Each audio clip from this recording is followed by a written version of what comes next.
ఇప్పుడు మనం 2025వ సంవత్సరం ఆగస్టు నెల 1వ తేదీ నుంచి 31వ తేదీ వరకు ద్వాదశ రాశుల్లో 6వ రాశి కన్యా రాశి వారి జ్యోతిష్యం భూత భవిష్యత్తు వర్ధమానం ఎలా ఉందో మన జానకిరామ్ని అడిగి చూద్దామండి. జానకిరామ్ చూడు, కన్యా రాశి వారి జాతకం ప్రయత్న శాస్త్రం యోగం బలం చదువు విద్య ఉద్యోగం వ్యాపారం తలించిన కార్యం అనుకున్న కోరిక చేసే పనిది చదువు విద్య ఉద్యోగంది వ్యాపారంది సంతాన విషయంది కుటుంబ విషయంది ధన విషయంది ఆరోగ్య విషయంది రాజకీయ రంగంది అలాగే మాత్రం కళారంగంది చేసే పనిది నమ్మిన పనిది అడవపడ్డ పనిది ధన విషయంది రుణ విషయంది రణ విషయంది సంసార విషయంది వ్యవహార విషయంది విదేశాన యోగబలంది ఎలా ఉంది చూడు జానకిరామ్.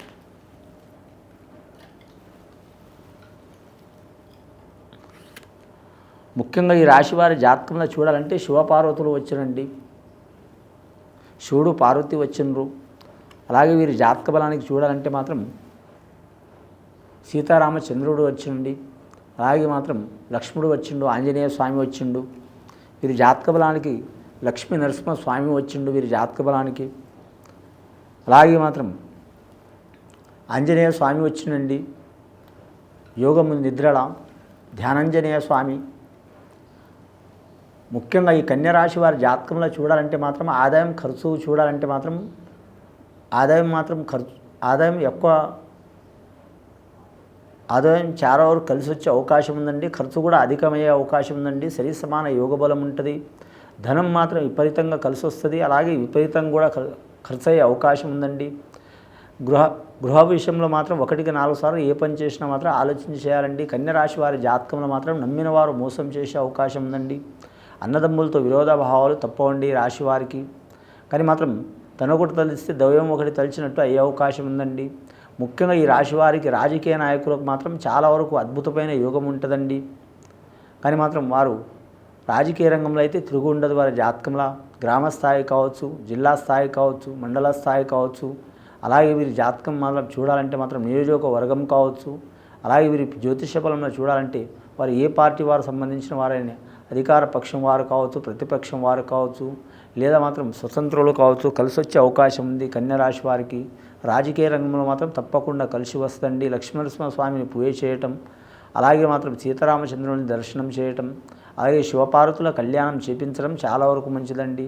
శివపార్వతుల కళ్యాణం చేపించడం వివాహ బలంలో కలిసి వస్తుంది, అలాగే సంతాన బలంలో కలిసి వస్తుంది, అలాగే వివాహ దోషం ఉన్న వారికి తొలగిపోతుంది. స్త్రీలకు చాలా మంచిగా ఉంటుందండి. వివాహం కాని స్త్రీలకు కలిసి వచ్చే అవకాశం ఉంటుంది. వివాహమైన స్త్రీలకు మాత్రం సంతానం లేని వారికి సంతానంలో కలిసి వచ్చే అవకాశం ఉంటుంది. సంతానం ఉండి ఇబ్బందులు పడుతున్నవారు ఆ సంతాన దోషాలు తొలగిపోయే అవకాశాలు ఉంటాయండి. అలాగే వీరి జాతక బలానికి చూడాలంటే మాత్రం బ్రహ్మచారులుగా ఉన్నవారు మాత్రం ఆంజనేయ స్వామిని పూజ చేయడం చాలా వరకు మంచిదండి. వారి మీద ఉన్న చిక్కులు చికాకులు నిందలు తొలగిపోయే అవకాశాలు ఉన్నాయండి. స్త్రీలు కావచ్చు పురుషులు కావచ్చు ఆంజనేయ స్వామిని పూజ చేయడం చాలా వరకు మంచిది. ఆత్మవిశ్వాసం పెరిగే అవకాశం ఉంది. కానీ ఆత్మవిశ్వాసానికి మించిన ఆయుధం ఏం లేదండి ప్రపంచంలో. వారికి ఆత్మవిశ్వాసంలో అనుకున్నది సాధించే అవకాశం ఉంటుంది. విద్యలో కలిసి వచ్చే అవకాశం ఉంది, ఉద్యోగంలో కలిసి వచ్చే అవకాశం ఉంది, ధన విషయంలో కలిసి వచ్చే అవకాశం ఉంది, రుణ విషయంలో కలిసి వచ్చే అవకాశం ఉంది, రణ విషయంలో కలిసి వచ్చే అవకాశం ఉంది. నమ్మిన పని ఖచ్చితంగా జరిగే అవకాశం ఉంది. ముఖ్యంగా మాత్రం ఈ రాశివారి జాతకంలో చూడాలంటే హస్త నక్షత్ర జాతకులు అంటే ఆ విఘ్నేశ్వరుడు పుట్టిన జాతకులకు మాత్రం అద్భుతమైన ఫలితం ఉంటుందండి. హస్త నక్షత్ర జాతకులకు ఆ విఘ్నేశ్వరుని ఆరాధన చేయాలండి. అలాగే వినాయక చవితి ఘడియ కూడా ఉంది కాబట్టి వినాయక చవితి ఘడియలో మాత్రం విఘ్నేశ్వరుని ఆరాధన చేయడం చాలా మంచిది. అలాగే ఋషి పంచమి ఉంది కాబట్టి మాత్రం సప్త ఋషులకు పూజ చేయడం కూడా చాలా వరకు మంచిది. అలాగే ఈ రాశివారి జాతకానికి చూడాలంటే మాత్రం నమ్మిన వారు మోసం చేసే అవకాశం ఉందండి. గృహంలో మాత్రం ఒకరు మనసులో ఒకరు ఉండరు. అన్నదమ్ముల తరపు వారు కావచ్చు, లేదా భార్య తరపు వారు కావచ్చు, రక్త సంబంధులు కావచ్చు, మనస్పర్ధాలు వచ్చే అవకాశం ఉన్నాయండి. కానీ మాత్రం ముఖ్యంగా వాహన రీత్యా మాత్రం ఎక్కువ ప్రయాణం చేసేవారు మాత్రం వాహన ప్రమాదాలు జరిగే అవకాశాలు ఉన్నాయండి. ఆకస్మికంగా ఆరోగ్య భంగాలు జరిగే అవకాశాలు ఉన్నాయి. అలాగే సంతాన అరిష్టాలు జరిగే అవకాశం ఉందండి.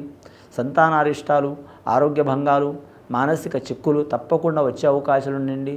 అవి తొలగిపోవాలంటే ఖచ్చితంగా మాత్రం శివపార్వతులను దర్శనం చేయటం, లక్ష్మీనరసింహస్వామి దర్శనం చేయటం, అలాగే సీతారామచంద్రుల్ని దర్శనం చేయటం, ఆంజనేయ స్వామిని ఆరాధన చేయటం చాలా వరకు మంచిది. గురుగ్రహం శనిగ్రహం వీరికి అనుకూలంగా ఉన్నదండి. గురుగ్రహం సంతానకారకుడు, సంసారకారకుడు, కళత్రాకారకుడు, కుటుంబకారకుడు, ధనకారకుడు. గురుగ్రహం అనుకూలంగా ఉన్నది కానీ మాత్రం ముఖ్యంగా మాత్రం నరఘోష అధికంగా ఉంది. రాహుకేతుల కలయిక బాగలేదు వీరి జాతక బలానికి.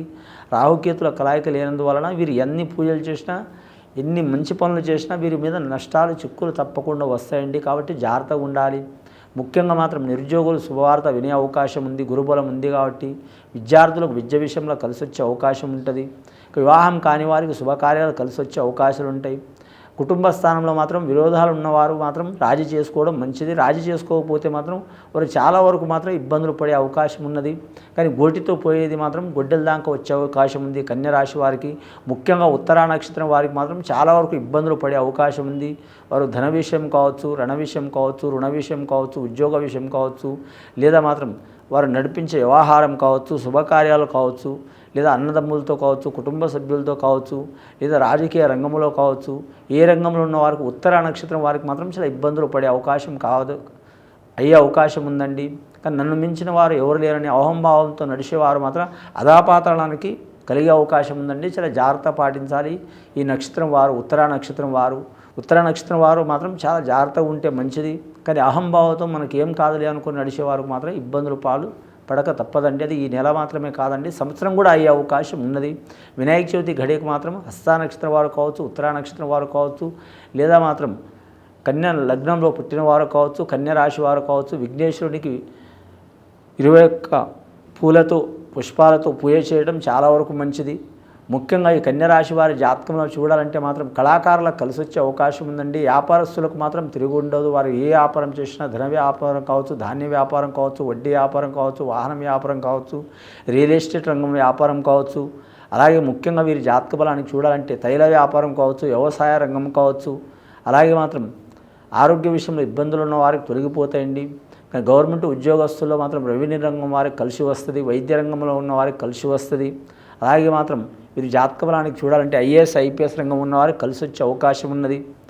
అలాగే వీరి పేరు మీద చూడాలంటే నీటిపారుదల శాఖ వారికి ఇబ్బందులు తప్పవు, విద్యుత్ రంగం వారికి ఇబ్బందులు తప్పవు. అలాగే వీరి జాతక బలానికి చూడాలంటే మాత్రం ప్రేమ వ్యవహారాలు నడిపేవారు మాత్రం ఖచ్చితంగా మంచి ఫలితం నడుస్తుంది. ఈ కన్య రాశి వారు స్త్రీలు అంటే వివాహమైన వారు, స్త్రీలు పురుషుల మాట ప్రకారం నడవటం ఇబ్బందికరమైన పరిస్థితి నడుస్తుంది. పురుషులు భార్య మాట ప్రకారం నడవటం ఇబ్బందికరమైన పరిస్థితి వస్తుందండి. ముఖ్యంగా వారికి ఇంటి వరకు మంచి ఉండొచ్చు కానీ మాత్రం బయటి వరకు మాత్రం రక్త సంబంధికులతో మాత్రం విరోధాలు తప్పో, ఎక్కడ పోయిన అవమానం పొందే అవకాశం ఉంది. ఈ నెలవారు మాత్రం గెలిచిన మాత్రం జీవితంలో రాబోయే కాలంలో మాత్రం చాలా వరకు విపరీతమైన పరిణామాలు ఎదుర్కొనే అవకాశం ఉందండి కన్య రాశి వారు.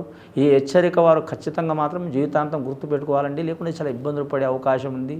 ఈ రాశివారి జాతకంలో చూడాలంటే మాత్రం అనుకున్నది సాధించే అవకాశం ఉంది.